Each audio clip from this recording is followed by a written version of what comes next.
What's up guys, I'm gonna show you how to trade features on Webull. So, trading features on Webull in 2024 involves a few straightforward steps. First, ensure you have a Webull account with features trading enabled. If you haven't done this, you can apply for features trading through the app or website, providing the necessary information about your trading experience. Ensure you have enough capital in your account to cover margin requirements. Then, navigate to the trade section and select features.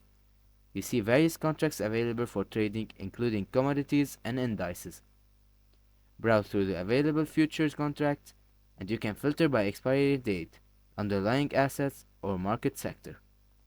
Click on the desired contract and choose your order type like market, limit, etc. Specify the quantity and set any stop loss or take profit levels. After executing your trade, monitor your positions in the portfolio section.